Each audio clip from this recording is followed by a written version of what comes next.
Hello everyone, welcome back to our channel MD quick study. So students, आज इस video में हम पढ़ने वाले हैं कस्टमर राइट्स, उपभोक्ता अधिकार। तो आज इस टॉपिक को हम क्लियर करने वाले हैं। कस्टमर राइट के सारे टॉपिक हैं। तो इस अध्याय में हम पढ़ने वाले हैं बाजार में उपभोक्ता आंदोलन क्या होता है, उपभोक्ता संरक्षण अधिनियम क्या होता है, उपभोक्ता अधिकार क्या क्या होते हैं हमारे, और गुणवत्ता मानक ISI, एगमार्क और हेलमार्क। तो ये सब टॉपिक आज इस वीडियो में क्लियर करने वाले हैं। ये जो टॉपिक है ये NCERT क्लास 10th अर्थशास्त्र का चैप्टर है 5th। तो चलिए वीडियो को स्टार्ट करते हैं। तो सबसे पहले हमारा जो टॉपिक है वो है उपभोक्ता अधिकार। उपभोक्ता अधिकार क्या होता है, इसे इंग्लिश में कहते हैं कस्टमर राइट्स। उपभोक्ता अधिकार या कस्टमर राइट्स क्या होता है, तो सबसे पहले देखते हैं। तो बाजार में असमान स्थितियों में बहुत से पहलू हैं तथा नियमों और कानूनों को लागू करने की स्थितियां असप्रद हैं। इसलिए नए उपभोक्ताओं को वास्तविकता से परिचित करने और उपभोक्ता आंदोलन में भाग लेने हेतु उन्हें प्रोत्साहित करने की आवश्यकता है। इस अध्याय में हम उपभोक्ता के विभिन्न अधिकारों का वर्णन करेंगे। तो सिंपली इस अधिकार में हम वर्णन करने वाले हैं। देखते हैं आगे। बाजार में उपभोक्ता, तो जो हमारे उपभोक्ता होते हैं, कस्टमर होते हैं, जैसे कि हम हैं, हम अपने डेली बेसिस में जो भी गुड्स वगैरह खरीदते हैं, गुड्स का मतलब होता है जो भी वस्तुएं खरीदते हैं हम अपने दैनिक जीवन को जीने के लिए, जैसे दाल चावल राशन कोल्ड ड्रिंक, ये सारे गुड्स हैं। तो बाजार में उपभोक्ता का क्या उपभोक्ता है, देखते हैं। किसी सामान या सेवा के अंतिम उपभोक्ता को उपभोक्ता कहते हैं। अंतिम उपभोक्ता मतलब किसी सामान के अंतिम उपभोक्ता कौन है? अंतिम उपभोक्ता हम हैं, हम मनुष्य हैं। क्योंकि जो सामान होता है उसका कच्चा माल तैयार होता है, फिर वो फैक्ट्री में जाता है, फिर वहाँ मैन्युफैक्चर होता है, फिर उसके बाद वो डीलर के पास जाता है, बड़े से जो शॉपर होते हैं उनके पास जाता है, फिर शॉपर के पास हमारे पास आता है। तो इसके फिर ये छोटे शॉपर के पास आता है, फिर उसके बाद हमारे पास आता है अंत में। तो हम क्या हुए? इसके अंतिम उपभोक्ता हुए। तो किसी भी सामान या सेवा के अंतिम उपभोक्ता को उपभोक्ता करता कहते हैं। जैसे कि बिस्किट हो गया, तेल, नमक, पानी, राशन, ये सब हमारे अंतिम उपभोक्ता है, इसी के अंतर्गत हम आते हैं। तो उपभोक्ता बाजार में अपनी भागीदारी आवश्यक वस्तुओं को खरीद कर पूरी करते हैं। उपभोक्ता बाजार से अपनी भागीदारी आवश्यक वस्तुओं खरीद कर इसे पूरा करते हैं। हालांकि उपभोक्ता बाजार में शोषित किए जाते हैं, क्योंकि हम जानते हैं उपभोक्ता, आजकल के उपभोक्ता होते हैं वो बाजार में शोषित किए जाते हैं, क्योंकि आजकल जो मार्केट का जो पहलू हो गया है एक, वो कुछ डिफरेंट टाइप का हो गया है। कस्टमर जो सेलर होता है वो कस्टमर को किसी भी प्रकार अपने वस्तु को बेचना चाहता है, उसको कैसे भी इसको उसका ब्रेन ब्रॉस करके उसको कैसे भी अपने प्रोडक्ट को बेचना चाहता है, इसीलिए ऑफर लगाता है, वो कितने प्रकार की न्यूज़ निकालता है, ऐड वगैरह करवाता है जो कंज्यूमर होता है। तो हम तो कस्टमर हैं। तो इसके बाद कहते हैं क्योंकि वे अपने अधिकारों पर बल नहीं देते हैं। क्योंकि आप अगर शोषित किए जाते हैं तो आपके पास अधिकार हैं, आपको राइट्स जानने की आवश्यकता है कि आपके पास कौन कौन से राइट्स हैं। इनके हिसाब से कंज्यूमर और कस्टमर के उपभोक्ता के अनुसार आपके पास कौन कौन से राइट्स हैं। तो बहुत सारे राइट्स है, तो हम इसमें आगे डिटेल में पढ़ेंगे। तो अगला हमारा टॉपिक है उपभोक्ताओं की सुरक्षा की आवश्यकता।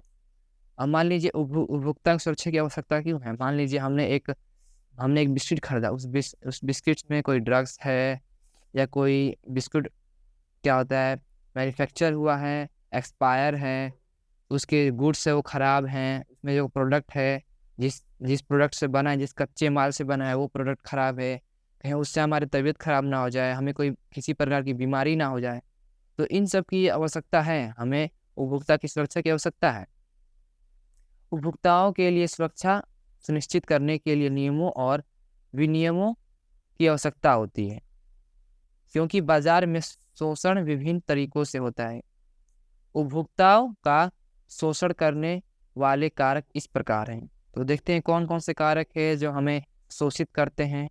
तो ये नीचे इसका लिस्ट दिया हुआ है, ये है हमारे 7-8। तो सबसे पहला है हमारा मिलावटी और अशुद्ध खाद्य पदार्थों की बिक्री। जो दुकानदार होते हैं अपने सामान में मिलावट करते हैं और अशुद्ध पदार्थ में बिक्री कर देते हैं। जैसे कि आजकल बहुत सारे ये चावल आ रहे हैं, जो दाल आ रहे हैं, उसमें कुछ प्लास्टिक के भी प्रोडक्ट आ जा रहे हैं, उसमें मिलावट कर देते हैं, पुराना दाल नए दाल में मिला के उसको बिक्री कर देते हैं। अशुद्ध खाद्य पदार्थों की बिक्री, जैसे आजकल जो ऑयल आ रहा है, ऑयल जानते हैं हम बहुत महंगा है, तो उसमें पाम ऑयल मिलाया जा रहा है। पाम ऑयल हमारे शरीर के लिए बहुत ही हानिकारक होता है, हमारे हार्ट के लिए, हमारे वेसल्स के लिए बहुत ही हानिकारक होता है। तो हमें उसको नहीं कंज्यूम करना चाहिए, हमें उससे बाय नहीं करना चाहिए। तो हमारा ये था मिलावटी और अशुद्ध खाद्य पदार्थों की बिक्री। और दूसरा हमारा सूचीबद्ध से अधिक मूल्य प्राप्त करना। जैसे कि आप जानते हैं, आप कोई भी गुड्स या कोई भी चीज़ खरीदते हैं तो उसमें कहीं ना कहीं लिखा होता है manufacture date, price, all taxes. तो ये सभी उसमें लिखा रहता है, डेट लिखा रहता है। और उसमें फैसी का एक अकाउंट होता है कि हाँ ये प्रोडक्ट खाने योग्य है या नहीं योग्य है, तो इसको एक लाइसेंस मिला होता है। तो अगर कोई गुड्स खरीद रहे हैं और उसके पीछे मूल्य 10 रुपये है, तो अगर आपसे कोई जो सेलर है, दुकानदार है, अगर वो आपसे उससे अधिक मूल्य मांगता है तो आप उससे अधिक मूल्य मत दीजिए, क्योंकि वो आपका अधिकार है और अधिक वो मूल्य नहीं ले सकता उससे। अगर वो उस तरह करता है तो आप उसके खिलाफ शिकायत भी कर सकते हैं। सिंपली सरकार एक पोर्टल होता है, वहाँ पे अपनी शिकायत आप दर्ज कर सकते हैं। तो अगला है हमारा गलत व अधूरी जानकारी देने वाली कंपनियां। आजकल बहुत सारी फ्रॉड सी कंपनियां आ गई हैं जो हमें बताती कुछ और है और जो प्रोडक्ट होता है, हमारा जो सामान होता है, वो कुछ और होता है।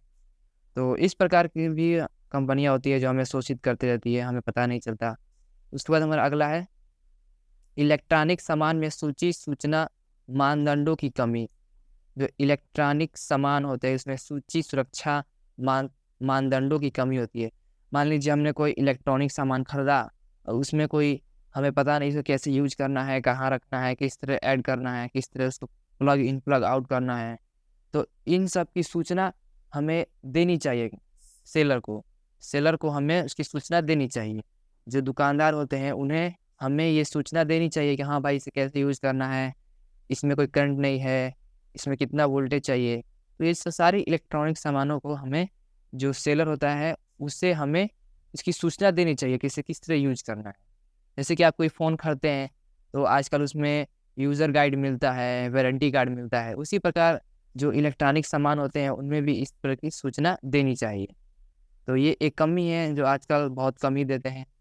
अगला हमारा 5वां है घटिया उत्पादों को बेचना। घटिया उत्पाद जैसे कि चावल में मिलावट करना, बेकार क्वालिटी की सब्जियां, दाल, चावल लाना, जिससे वो बेकार क्वालिटी होते हैं, वो हमारे लाभदायक नहीं होती है। तो अगला है हमारा अनेक व्यापारी अनुसूचित व्यापारिक प्रथाओं में लिप्त पाए जाते हैं। जैसे दुकानदार उचित वजन से कम वजन तौलते हैं। तो आजकल देखते हैं इलेक्ट्रॉनिक वेट करने वाली मशीन आ गई है, और कितने वो तराजू वाले होते हैं उनमें लोग मैग्नेट लगा देते हैं और सामान कम तौलते हैं। और इसमें इलेक्ट्रॉनिक वाले में भी इसमें सेटिंग कर देते हैं और वेट कम ज़्यादा कर देते हैं, माइनस कर देते हैं।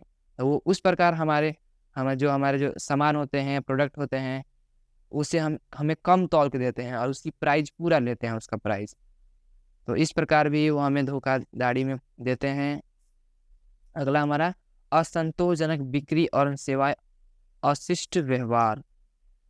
हमें जो सेलर होते हैं, दुकानदार होते हैं, असंतोषजनक बिक्री करते हैं और उनका व्यवहार भी अच्छा नहीं होता है। कोई दुकानदार होता है, कहता है कि लेना है तो लो, नहीं तो मत लो। हमारे साथ वो बदसलूकी करता है। तो इस प्रकार वो हमें ठगित करते हैं। अगला हमारा उपभोक्ताओं को आकर्षित करने के लिए समय समय पर मीडिया और अन्य स्रोतों जैसे हार्डिंग हेडिंग द्वारा गलत और क्रीमिक सूचना देना। तो हमें जो हम उपभोक्ता है सिंपली, तो हमें क्या करना चाहिए, हमारे मीडिया को समय समय पर अन्य स्रोतों जैसे कि टेलीविज़न, न्यूज़पेपर या प्रचार प्रसार के हेडिंग के द्वारा हमें इन गलत सूचनाओं को दूर करने के लिए हमें सूचित करना चाहिए, उन्हें हमें सूचित सूचना देना चाहिए, हाँ आप इस प्रकार के प्रोडक्ट यूज किए, इस प्रकार के प्रोडक्ट मत यूज किए। तो सिंपली हमें हमारी सरकार मीडिया को इस प्रकार के यूज करना चाहिए। और आजकल के समय ऐसा बहुत कम ही देखा जाता है। आप जानते हैं जो ये सिगरेट होता है, तंबाकू होता है, ये हमारे सेहत के लिए बहुत हानिकारक होता है, फिर भी सरकार बेचती है।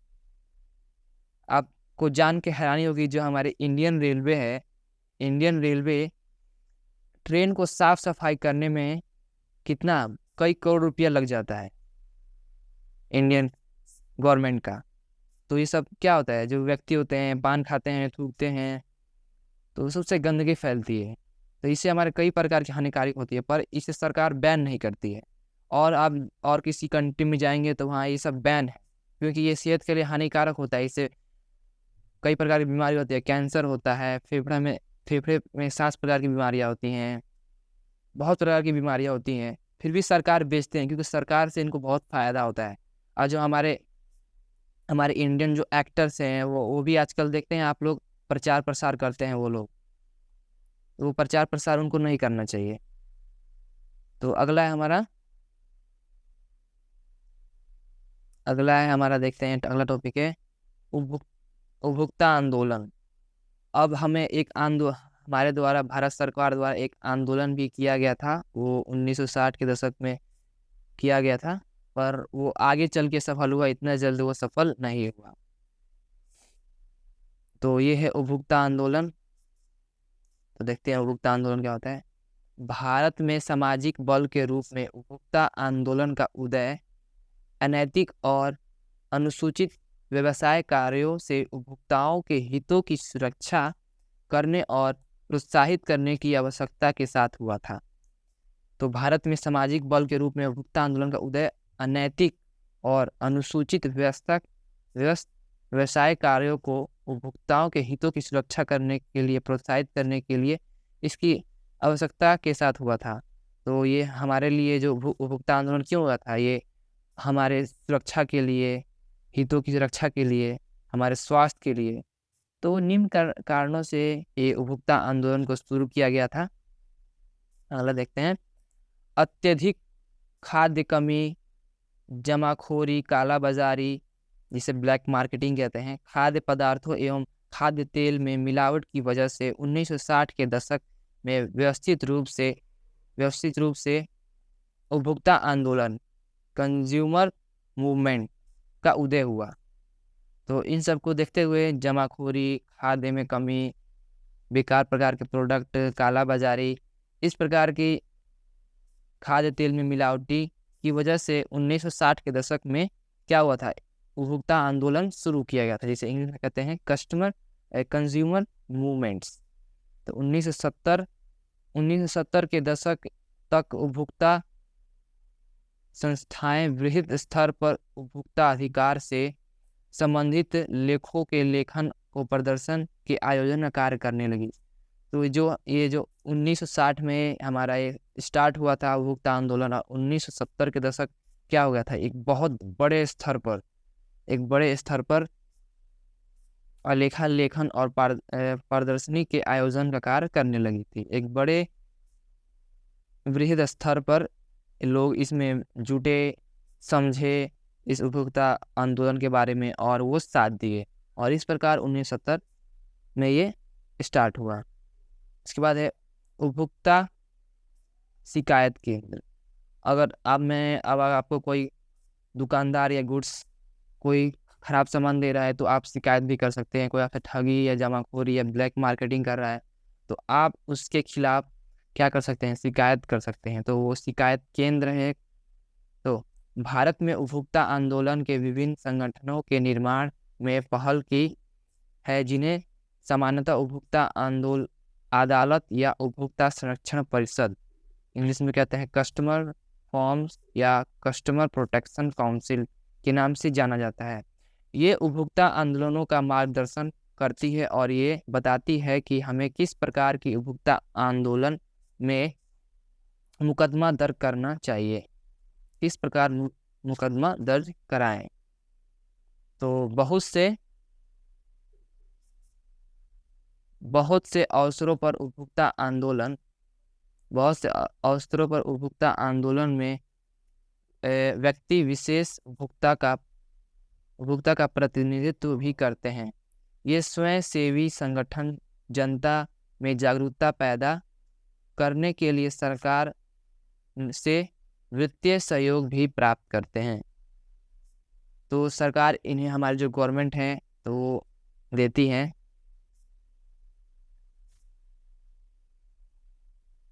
उसके बाद हमारा उपभोक्ता संरक्षण अधिनियम। अब जानते हैं उपभोक्ता संरक्षण अधिनियम क्या होता है। तो 1986 से 1960 के दशक के पश्चात ये सभी प्रयासों के परिणाम स्वरूप यह डी आंदोलन वृहद स्तर पर उपभोक्ता के हितों के लिए विरुद्ध और अनुचित व्यवसाय शैली को सुधारने के लिए व्यावसायिक कंपनियों और सरकार दोनों पर दबाव डालने में सफल हुआ। तो जो हमारी व्यवसायिक कंपनियां थी, जो हमारे ये आंदोलन जब शुरू हुआ था तो स्टार्टिंग में, तो इस पे बहुत बड़ा स्तर ये बड़ा हो गया, बड़ा आंदोलन बन गया। तब लोगों को समझ में आने लगी, हाँ ये बात सही है, हमें ऐसा नहीं करना चाहिए, हमें अपनी आवाज़ उठानी चाहिए। तो सिंपली इस प्रकार ये आंदोलन करने से जो व्यवसायिक कंपनियां थी और जो सरकार थी उनके ऊपर दबाव डाला। और फिर उन्होंने क्या किया, इस संघर्ष में वर्ष 1986 में भारत सरकार द्वारा एक बड़ा कदम उठाया गया, जो उपभोक्ता संरक्षण अधिनियम 1986 act, customer protection act, consumer act 1986 कानून बना था। यह अधिनियम उपभोक्ता अंतर्राष्ट्रीय संगठन के बाद लागू किया गया था। तो ये जो नियम था, अधिनियम अंतर्राष्ट्रीय संगठन के बाद लागू किया गया था। उपभोक्ता संरक्षण अधिनियम, कंज्यूमर प्रोटेक्शन एक्ट, जिसे इंग्लिश में इसका फुल फॉर्म होता है कोपरा, कस्टमर प्रोटेक्शन एक्ट 1986 संसद का एक अधिनियम है जो भारत में उपभोक्ताओं के हितों की रक्षा के लिए अधिनियम है। यह उपभोक्ता के विवादों और उनसे जुड़े मामलों को निपटाने के लिए उपभोक्ता परिषद और अन्य प्राधिकारों की स्थापना के लिए प्रावधान करता है। उसके बाद है अगला त्रिस्तरीय प्राणी। त्रिस्तरीय प्राणी क्या होता है? प्राणी तो ये कोपरा है। कोपरा के अंतर्गत उपभोक्ताओं विवादों को निपटारे के लिए जिला, राज्य और राष्ट्रीय स्तरों पर त्रिस्तरीय न्यायिक तंत्र स्थापित किए गए हैं। तो ये जो कोपरा है, इसका हर राज्य, हर जिला में इसका एक सरकार द्वारा, गवर्नमेंट के द्वारा एक केंद्र बनाया गया है, तंत्र बनाया गया है, त्रिस्तरीय न्यायिक तंत्र स्थापित किया गया है, जहाँ पे आप जाके अपने विवाद को आप वहाँ पे दर्ज कर सकते हैं, अपनी शिकायत को। तो जिला स्तर पर न्याय 20 लाख तक के दावे से संबंधित मुकदमों पर विचार करता है। राज्य स्तर की अदालतें 20 लाख से 1 करोड़ से ऊपर की दावेदारी से संबंधित मुकदमे को देखता है। यदि कोई मुकदमा जिला स्तर के न्याय के खारिज कर दिया जाए तो उपभोक्ता राज्य स्तर के न्याय में और उनके बाद राष्ट्रीय स्तर के न्याय में भी अपील कर सकता है। अगर मान लीजिए आप कोई शिकायत कर रहे हैं, अगर आपके जिला में नहीं, अगर कोई सुन रहा है, जिले में जो बना हुआ है केंद्र, शिकायत केंद्र, वहाँ अगर कोई आपकी बात नहीं सुन रहा है तो आप सिंपली राज्य स्तर में जा सकते हैं और उसके बाद आप अंतर्राष्ट्रीय स्तर पर भी जा सकते हैं और वहाँ अपनी अपील दर्ज कर सकते हैं सिंपली। उसके बाद है उपभोक्ता अधिकार। तो ये बहुत इंपॉर्टेंट है, आप इसे नोट कर लीजिएगा। मैं इसका PDF अपने डिस्क्रिप्शन के लिंक में मैं सेंड कर दूंगा, PDF का लिंक, वहाँ से आप सिंपली डाउनलोड करके इन सबको नोट कर सकते हैं। उपभोक्ता अधिकार, तो उपभोक्ता के कौन कौन से अधिकार है, ये बहुत ही इम्पोर्टेंट है। तो उपभोक्ता के अधिकारों में शामिल है, तो ये है पहला सुरक्षा का अधिकार, सुरक्षा, राइट टू बी प्रोटेक्टेड। हमें सुरक्षा का अधिकार होना चाहिए कि हमें कोई खराब सामान ना दे, जिससे हमें कोई हानि ना हो, हमारा कोई स्वास्थ्य खराब ना हो, ठीक है। उसके बाद अगला है सूचना होने का अधिकार, हमें सूचित होना चाहिए, हमें जानना चाहिए कि हाँ ये प्रोडक्ट किस लिए है, किस यूज़ के लिए है, इसे किस प्रकार यूज करना है, तो हमें इसका भी ज्ञान होना चाहिए। ये उपभोक्ता का अधिकार है, उन्हें जानने की पूरी अधिकार है।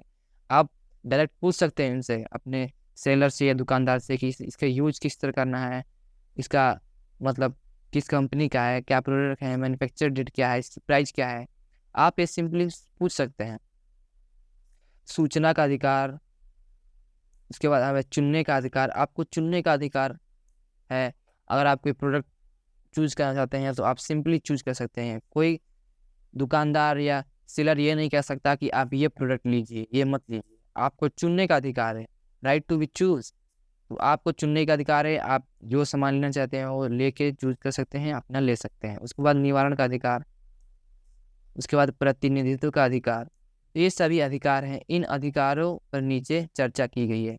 तो आइए इन 5-6 अधिकारों को हम नीचे डिटेल में चर्चा करेंगे और फिर देखते हैं क्या होते हैं ये सारे। तो अगला पहला है हमारा सुरक्षा का अधिकार। तो जब हम उपभोक्ता के रूप में बहुत सी वस्तुओं और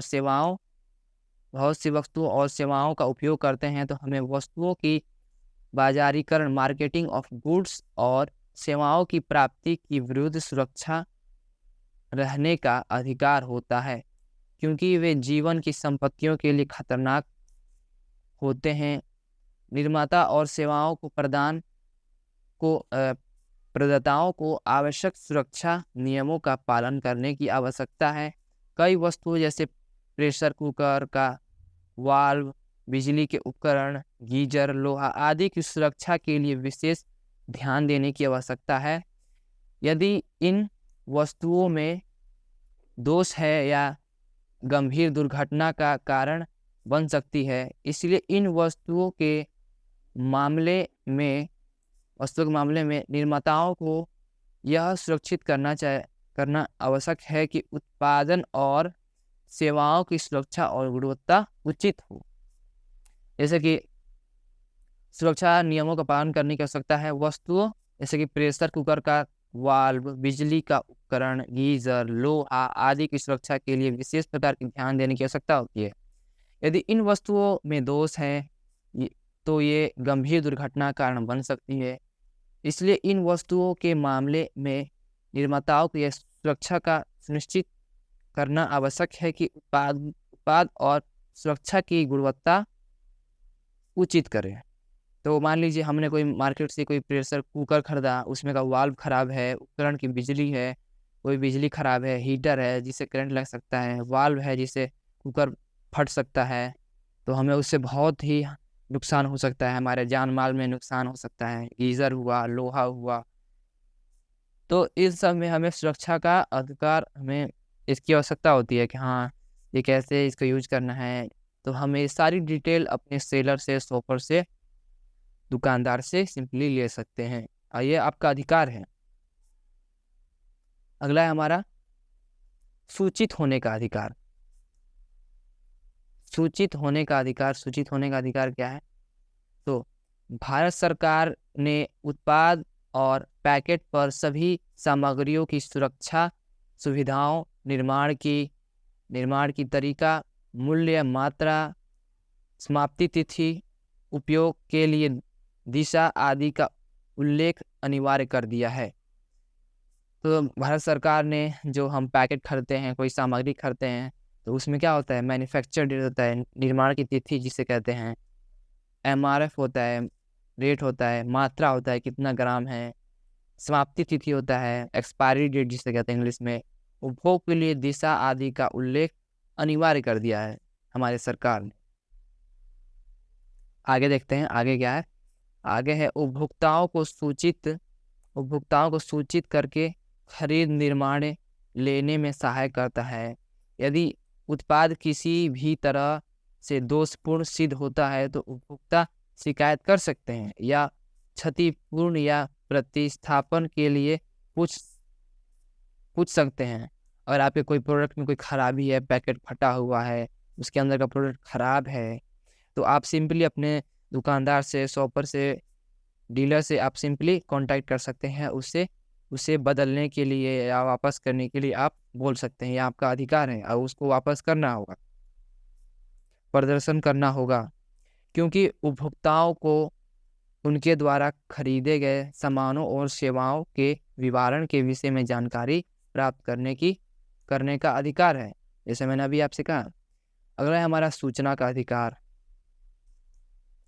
तो अक्टूबर सन 2005 में भारत सरकार ने एक कानून बनाया जिसे सूचना का अधिकार कहते हैं, राइट टू बी इंफॉर्मेशन, जिसे आरटीआई कहते हैं, RTI, right to be information. तो ये एक भारत सरकार ने हाल ही में लॉन्च किया है सन 2005 में। तो अगला है हमारा, जनता जानना चाहता है तो वो अपने नागरिकों को सरकार के कामकाज के विषय में सभी जानकारी सुनिश्चित करता है। सूचना के अधिकार का उपयोग करने का एक उदाहरण नीचे दिए गए हैं। जैसे अमृता ने सरकारी नौकरी के लिए साक्षात्कार में भाग लिया, लेकिन उसे चयन करने के बारे में जानकारी प्राप्त नहीं हुई। अधिकारियों ने उनके प्रश्नों का उत्तर देने से मना कर दिया।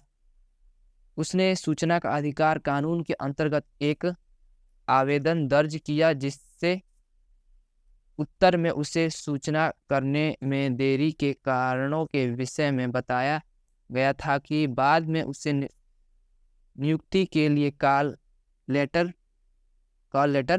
प्राप्त हुआ। जैसे कि आप कोई नौकरी के लिए फार्म भर रहे हैं, तो आप सिंपली, अगर आपको कोई उसके बारे में डिटेल नहीं मिला, आप कंफर्म हुए, ज्वाइन हुए, आप पास हुए या नहीं हुए, तो उसका जो सूचना होता है, हमें उसका अधिकार है जानने का। तो आप सरकार से सवाल पूछ सकते हैं, अपील कर सकते हैं कि हमें क्यों नहीं मिला। तो आजकल देखते हैं जो भी हमारे इस समय की जो सरकार है, जो हम भी कोई फॉर्म वगैरह कोई भरते हैं तो देखते हैं उनका कभी पेपर लीक हो जाता है, कभी बोलते हैं पेपर इस समय होगा, कभी बोलते हैं कि नहीं होगा। तो ये सब राजनीति है, सरकार के द्वारा सब राजनीति है, ये सब सरकार राजनीति करती है। वो हमारे पास उसका अधिकार है पूछने का। तो सरकार के खिलाफ ये आवाज़ उठानी चाहिए हमें, कि हमें क्यों नहीं बताया गया कि हमारा पेपर कब होगा, लीक क्यों हुआ, हम कितने सालों से तैयारी करते हैं, कितने लोग सुसाइड कर लेते हैं इस मामले में, कितने सारे बच्चे जो कई सालों से मेहनत कर रहे होते हैं, फिर उनका कोई नौकरी या कोई पेपर या कुछ नहीं होता, कितनी साल लगाते हैं, कितना लाखों लाखों रुपए लगाते हैं अपने स्टडी में, और उनका कोई हल नहीं निकलता है तो वो क्या करते हैं, सुसाइड कर लेते हैं। तो ये एक बहुत गंभीर मामला है आज के ज़माने में, जो हमारे युवक हैं उनके लिए बहुत गंभीर मामला है। तो चलिए इन सब बातों को साइड रखते हैं और अपने अगले टॉपिक चलते हैं। अब तीसरा है हमारा चुनने का अधिकार। तो कोई भी उपभोक्ता जो अपनी क्षमता के अनुसार आयु, लिंग और सेवा के प्रकृति की चिंता किए बिना किसी सेवा को प्राप्त करता है, वह चयन करने का अधिकार रखता है, चाहे वह सेवा उसे लगातार प्राप्त करनी हो या नहीं। उपभोक्ता किसी माल या सेवा को चुनने तथा जारी रखने का अधिकार रखता है, जैसे कि केबल ऑपरेटर की सेवा या बिना ट्यूब ब्रश के टूथपेस्ट खरीदना, चाहे दुकानदार दोनों को खरीदने के लिए बाध्य करे। मान लीजिए आपको टूथब्रश खरीदना है और पेस्ट खरीदना है। मान लीजिए आपके पास पेस्ट है और ब्रश नहीं है, तो आप सिंपली उससे ब्रश ले सकते हैं। आपको चुनने का अधिकार है। आपसे सेलर ये नहीं कह सकता कि आप कोलगेट भी लीजिए और ब्रश भी लीजिए, आपसे वो नहीं कह सकता। आपको चुनने का अधिकार है, आप जो चाहें वो चुन सकते हैं। तो यहाँ पे आ सकते हैं, आप चुन सकते हैं सिंपली जो आप चीज़ चूज करना चाहते हैं। सो अब हमारा अगला है निवारण का अधिकार।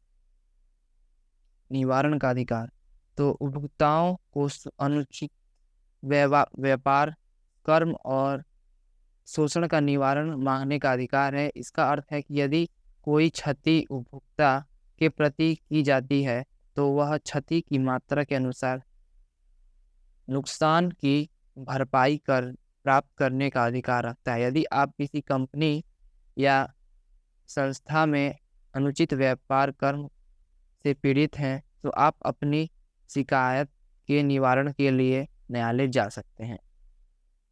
और अगला है प्रतिनिधित्व का अधिकार। तो उपभोक्ता नुकसान की भरपाई को मांगने तथा निवारण करने का अधिकार करते हैं। किसी निवारण को करते समय उपभोक्ता न्याय अर्थात उपभोक्ता आंदोलन के प्रतिनिधित्व के किए जाने का अधिकार रखते हैं। इस उद्देश्य के लिए त्रिस्तरीय अर्ध न्यायिक तंत्र की स्थापना की गई है। यदि सहायता की आवश्यकता है तो आप इस दशा में उपभोक्ता या उपभोक्ता अदालत या उपभोक्ता संरक्षण का परिषद से सहायता कर सकता है। और ये एक बहुत ही इम्पोर्टेंट ये जो मेरा टॉपिक है ये बहुत ही इम्पोर्टेंट है, आप इसके बारे में जानना आपको बहुत ही आवश्यकता है।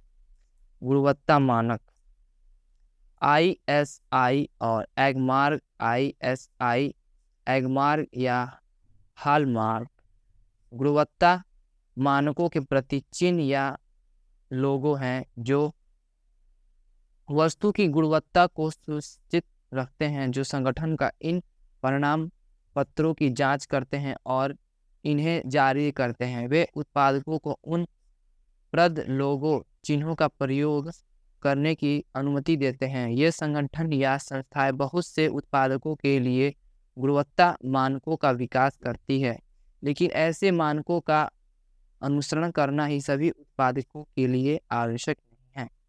कुछ उत्पादकों जो उपभोक्ताओं के स्वास्थ्य को प्रभावित करते हैं या अधिक उपभोक्ता के उत्पादन जैसे LPG सिलेंडर, खाद्य रंग आयोजक, सीमेंट, पैकेट की गई पेयजल आदि, ऐसे उत्पादकों के लिए उत्पादकों को इन संस्थाओं द्वारा प्रमाण पत्र प्राप्त करना अनिवार्य है। सो गाइस, जैसे कि कोई कंपनी होती है तो उसे अपने प्रोडक्ट को बेचने के लिए उसका प्रोडक्ट सही है या सही नहीं है तो उसके लिए उसे एक लाइसेंस लेना पड़ता है, जिसे प्रमाण पत्र कहते हैं। उसे एक प्रमाण पत्र लेने की आवश्यकता होती है। जैसे कि आप कोई भी पैकेट या गुड्स खरीदते हैं, जैसे कोई खाने की वस्तुएं हो गई, गुड्स हो गई, जैसे कि दूध हो गई, चावल, बिस्किट या नमकीन वगैरह हो गई, तो आप उसके उन पैकेट के पीछे हमेशा आप गौर कीजिएगा कि पैकेट के पीछे एक FSSAI का एक लाइसेंस नंबर होता है और वहाँ पे कस्टमर फीडबैक होता है। तो आप उस पर अपना फीडबैक दे सकते हैं। सिंपली अगर आपको कोई प्रोडक्ट ख़राब लग रहा है या कुछ लग रहा है, या आपको प्रोडक्ट अच्छा लग रहा है जो गुड्स हैं, तो आपको अच्छा या ख़राब लग रहा है तो उसके खिलाफ आप सिंपली कोई दर्ज भी कर सकते हैं, अपना फीडबैक दे सकते हैं। तो सिंपली वहाँ पे उस प्रोडक्ट को, उस कंपनी वालों को लाइसेंस, एक प्रमाण पत्र उसके पास प्राप्त है, इसलिए उसका जो लाइसेंस नंबर होता है, FSSAI का लाइसेंस नंबर, वो सिंपली वहाँ पे ऐड रहता है। तो आप गौर कीजिएगा, जब भी आप कोई गुड्स, खाने की सामग्री खरीदेंगे तो उसके पीछे एक FSSAI का लाइसेंस नंबर लिखा हुआ, तो उस पर गौर कीजिएगा। तो वही उस प्रोडक्ट का लाइसेंस है कि हाँ ये प्रोडक्ट खाने योग्य है, ये हमारी कंपनी द्वारा जांचा गया है। तो जो ये FSSAI होता है ये एक मतलब हमारी गवर्नमेंट के द्वारा चलाया गया है। इसके ये हमारे जो भी गुड्स वगैरह होते हैं उनकी जांच करता है और उसे एक प्रमाण पत्र प्रदान करता है। तो सिंपली ये वही है प्रमाण पत्र जो हर एक प्रोडक्ट के लिए अनिवार्य है और उसके पास पाया जाता है। उसके बाद हमारा अगला है जानकार उपभोक्ताओं या उपभोक्ता आंदोलन। जानकार उपभोक्ता एवं उपभोक्ता आंदोलन। तो जानकार उपभोक्ता कौन होते हैं? जिन्हें सब कुछ पता होता है इसके बारे में डिटेल। और उपभोक्ता आंदोलन क्या होता है? तो अब देखते हैं इस टॉपिक में। एक जानकार उपभोक्ता होना कैसा है हमारे लिए? एक उपभोक्ताओं को वस्तु खरीदते समय नम्र बातों पर ध्यान रखने की आवश्यकता रखना चाहिए। तो एक जानकार उपभोक्ता को कोई भी वस्तु खरीदने से पहले उसके बारे में जानकारी होनी चाहिए, उसका प्राइस, डेट और वगैरह सब भी फिक्स होना चाहिए, उसको देखना चाहिए। तो ये एक जानकार उपभोक्ता के श्रेणी में आएंगे वो लोग। और अगला है हमारा ISI, एगमार्क, हॉलमार्क आदि के चिन्हों वाले उत्पादक खरीदना। तो ये एक सिंपली ISI या एगमार्क या हॉलमार्क ये एक चिन्ह होता है जिसे पता चलता है कस्टमर को या रिटेलर को या कंपनी वाले को, हाँ कि ये प्रोडक्ट क्या है, प्रमाणित है।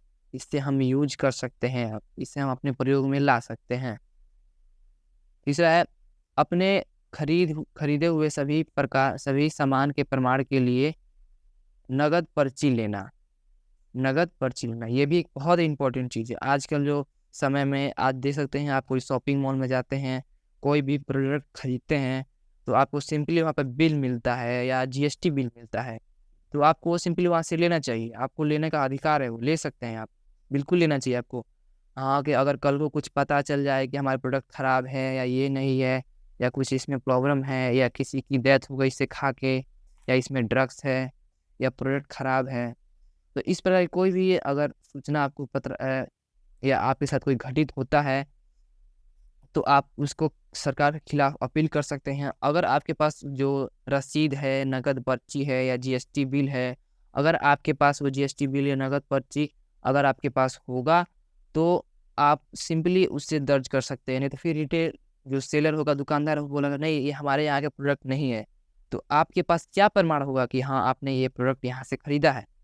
तो आपको ये रखने की बहुत ही आवश्यकता है। सिंपली आप इसे रख सकते हैं, वहाँ से आप उसको लेके रखिए कि हाँ आपने ये सामान खरीदा है, इसका इतना प्राइस है, मुझे इस सामान पे इतना जीएसटी लगा है।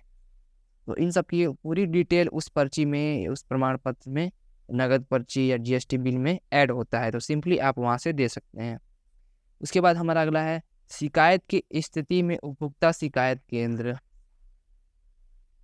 उस पर अगला है उपभोक्ता आंदोलन आगे ले जाना। हमें उपभोक्ता आंदोलन क्यों आगे लेना चाहिए, हमारे लिए क्या अच्छा है? ठीक है, तो राष्ट्रीय उपभोक्ता दिवस, नेशनल कंज्यूमर डे 24 दिसंबर को मनाया जाता है। 24 दिसंबर को मनाया जाता है। तो सिंपली ये दिन आने ही वाला है। आज मेरे ख्याल से आज 5 दिसंबर है, तो सिंपली ये दिन हमें मनाना चाहिए। तो बहुत ही दिन 20-21 दिनों में ये डे आने वाला है, तो आपको इसे मनाना चाहिए। सुरक्षा अधिनियम कानून बनाया गया था, तो 24 दिसंबर 1986 ईस्वी में भारत में क्या हो गया था, नेशनल कंज्यूमर डे या राष्ट्रीय उपभोक्ता दिवस मनाया जाता है। ये पूरे देश में मनाया जाता है, पूरे वर्ल्ड में राष्ट्रीय उपभोक्ता दिवस। आज उपभोक्ता आंदोलन के लिए कारण भारत में 700 से अधिक उपभोक्ता समूह है, जिनमें से 20 से 25 समूह अपने कार्य के लिए अच्छी तरह से संगठित और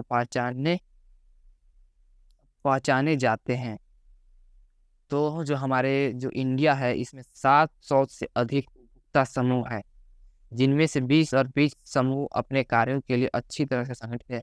बताइए, 700 में से 20 और 25, केवल 20 और 25 ऐसे जो केंद्र हैं जहाँ पे क्या हो गया है, जहाँ पे ये जो कार्य है जो सही है, उपभोक्ता समूह वो सही से चल रहा है, संगठित है, अच्छी तरह से अपना कार्य कर रहा है।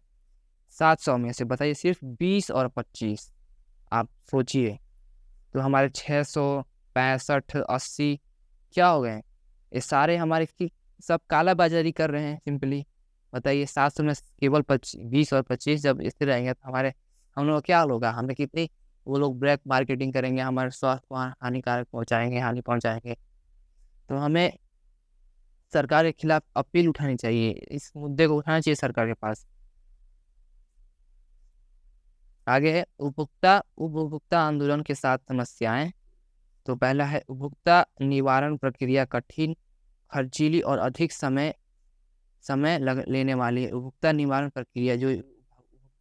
प्रक्रिया है, ये कठिन है, इसमें बहुत ही दौड़ा भागी, इधर उधर, खर्चीली, और इसमें समय भी अधिक लगता है।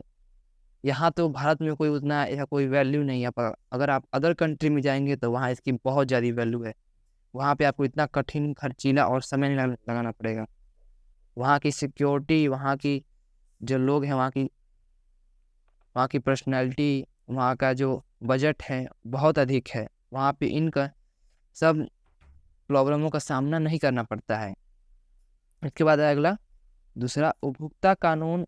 उपलब्ध कानून उपभोक्ता की नुकसान भरपाई करने के मामले में अधिक स्पष्ट नहीं है। तो इस समय जो उपलब्ध कानून है हमारे पास लागू है उपभोक्ता की नुकसान भरपाई के मामले में, वो अधिक स्पष्ट नहीं है, वो अधिक कारगर नहीं है। वो सभी लोग नहीं मानते हैं, पर इसे मानना चाहिए। आप उससे बोल सकते हैं, इसके खिलाफ भी आप अपील कर सकते हैं शिकायत केंद्र जाकर। तीसरा है संगठित क्षेत्र में कानून प्रवर्तन कमजोर।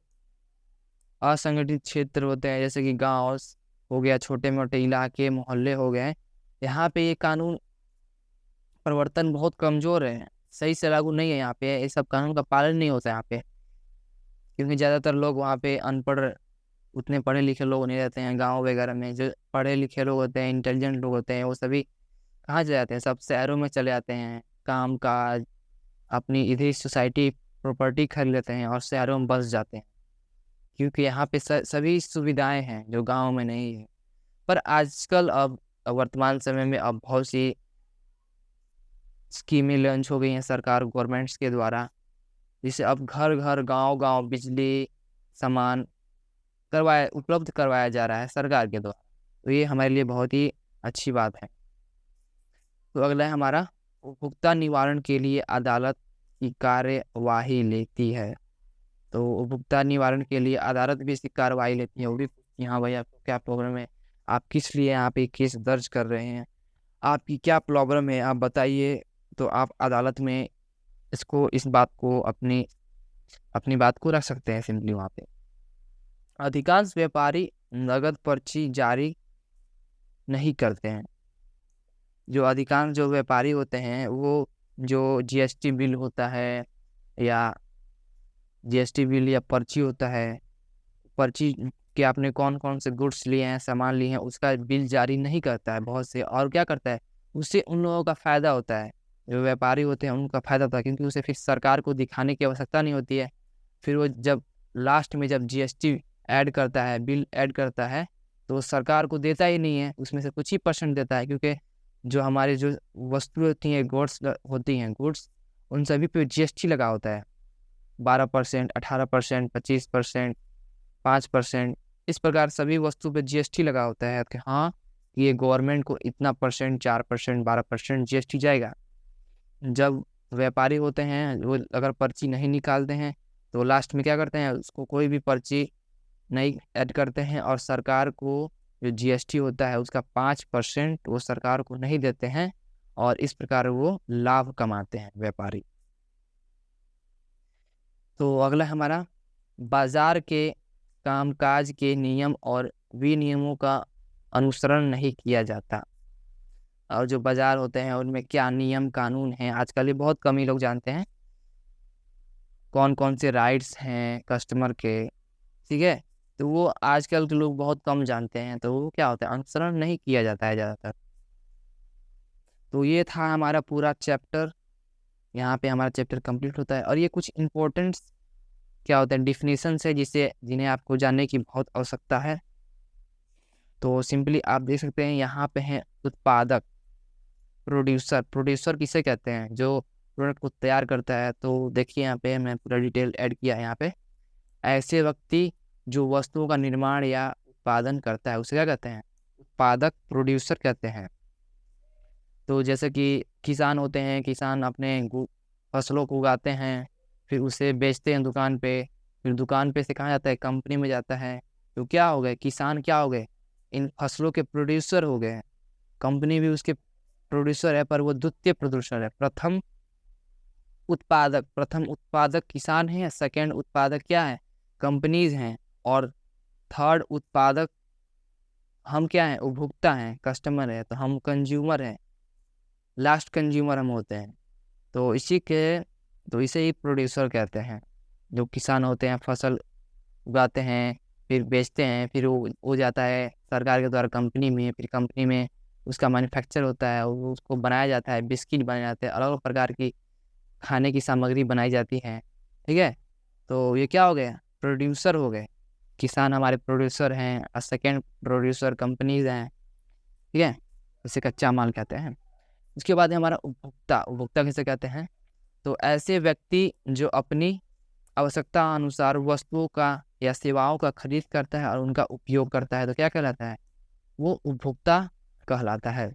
जैसे कि हम कस्टमर हैं, हम अपने डेली बेसिस में जो भी गुड्स वगैरह खरीदते हैं, वस्तु वगैरह खरीदते हैं अपने यूज़ के लिए, जैसे दाल चावल राशन जो भी हम खरीदते हैं, बिस्किट, कोल्ड ड्रिंक, दवाइयाँ, ये सब क्या है, ये सभी हमारे इस पे खरीदते हैं। तो हम क्या हो गए, हम हो गए कंज्यूमर। कंज्यूमर जिसे हिंदी में कहते हैं उपभोक्ता। तो हम सभी क्या हैं, कंज्यूमर हैं। उसके बाद है उपभोक्ता इंटरनेशनल, कंज्यूमर इंटरनेशनल।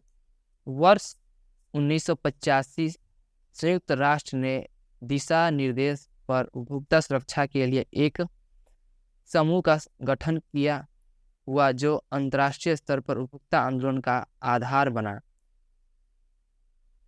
समग्र रूप से यह उपभोक्ता इंटरनेशनल था।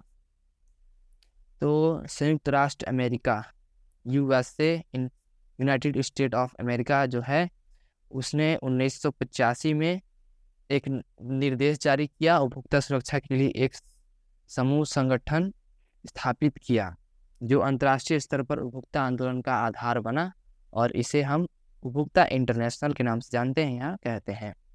उसके बाद हमारा कोपरा, कंज्यूमर प्रोटेक्शन राइट, इसे कोपरा का फुल फॉर्म है। तो वर्ष 1986 में भारत सरकार द्वारा उपभोक्ता सुरक्षा हेतु एक बड़ा कदम उठाया गया, जिसे कोपरा के नाम से जाना जाता है। तो इसे कोपरा के नाम से जाना जाता है, इसका full form consumer protection right होता है। तो सिंपली आप किसी से भी पूछ सकते हैं, अपने फ्रेंड से या टीचर से, कि कोपरा क्या होता है, इसका यूज क्या होता है, या किस लिए बनाया गया था। तो यही जो हमारे गवर्नमेंट्स के द्वारा 1986 ईस्वी में ये बनाया गया था, जिसे कोपरा के नाम से जाना जाता है। उसके बाद हमारा अगला है उपभोग। उपभोग क्या होता है, ऐसी वस्तुएं जो लोगों की आवश्यकता को प्रत्यक्ष रूप से पूरा करती है, उसे उपभोग कहते हैं। तो जो ये गुड्स होती हैं, जो वस्तुएं होती है, उसे उपभोग कहते हैं। हाँ, और हम उसके उपभोक्ता हैं, और उत्पादक कोई और है। जैसे कि किसान हो गया, किसान प्राथमिक उपभोक्ता है, उत्पादक है, और कंपनी सेकेंड उत्पादक है, और हम क्या है, कंज्यूमर है। तो जो वस्तुएं बनते हैं उससे क्या कहते हैं, उपभोग कहते हैं। उसके बाद अगला है हमारा उपभोक्ता जागरूकता, कंज्यूमर अवेयरनेस। तो उपभोक्ता जागरूकता को अपने अधिकारों के प्रति सचेत या जागरूक रहना ही उपभोक्ता जागरूकता कहलाता है। कि हम कस्टमर हैं, ठीक है, हम कस्टमर हैं, हमें अपने नियमों और कानूनों को जानने की बहुत ही आवश्यकता है, कि जो हमारे कस्टमर राइट्स हैं प्रोडक्ट्स के ऊपर, वो कौन कौन सा राइट है। सूचना का अधिकार, सूचित होने का अधिकार, सुनने का अधिकार, ये सभी राइट्स हमारे लिए बनाए गए हैं, हमें इन्हें जानने का पूरा अधिकार है। तो इसे ही, ये जानना ही हम क्या कहलाता है, उपभोक्ता जागरूकता कहलाता है। तो अगला है हमारा मानकीकरण। मानकीकरण उत्पादकों की गुणवत्ता के आधार पर मानकों का निर्धारण ही मानकीकरण कहलाता है। उत्पादों की गुणवत्ता के आधार पर मानकों का निर्धारण ही मानकीकरण कहलाता है। अगला है हमारा सूचना का अधिकार। जैसे हम कोई भी गुड्स वगैरह खरीदते हैं, पूरा सूचना होना चाहिए कि हाँ भाई कहाँ बना है, कहाँ से मैन्युफैक्चर हुआ है, कब मैन्युफैक्चर हुआ है, इसका एक्सपायरी डेट क्या है, इसकी प्राइस क्या है, इस पर कितना % टैक्स है। तो इन सभी बातों को जानने की हमें सूचना का अधिकार होना चाहिए। तो अक्टूबर सन 2005 में भारत सरकार द्वारा बनाया गया ऐसा कानून, जो नागरिकों को सरकारी क्रियाकलापों की सूचना को पाने से संबंधित है। तो इसे ही सूचना का अधिकार कहते हैं। उसके बाद हमारा त्रिस्तरीय न्यायिक मंच। उपभोक्ता विवादों के निपटारे हेतु जिला, राज्य और राष्ट्रीय स्तरों पर न्यायालयों की स्थापना को राष्ट्रीय न्यायिक मंच कहा जाता है।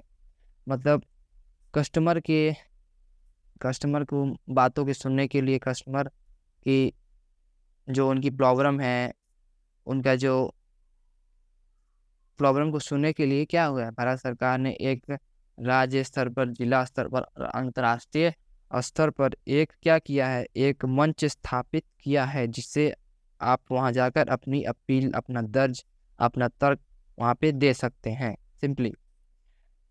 अगला है हमारा राष्ट्रीय उपभोक्ता दिवस। राष्ट्रीय उपभोक्ता दिवस कब मनाया जाता है? तो 24 दिसंबर को राष्ट्रीय उपभोक्ता दिवस के रूप में मनाया जाता है। वर्ष 1986 में इसी दिन भारत सरकार ने उपभोक्ता सुरक्षा अधिनियम पारित किया था। तो ये दिन बहुत ही जल्दी आने वाला है। आज 5 दिसंबर है, तो ये 20 या 21 दिन के बाद ये राष्ट्रीय उपभोक्ता दिवस हम मनाएंगे। सो गाइज, ये था हमारा चैप्टर कंप्लीट, राष्ट्रीय मतलब कंज्यूमर राइट्स, उपभोक्ता अधिकार। तो ये दोस्तों, तो ये चैप्टर यहाँ कंप्लीट होता है। So thank you for watching this video.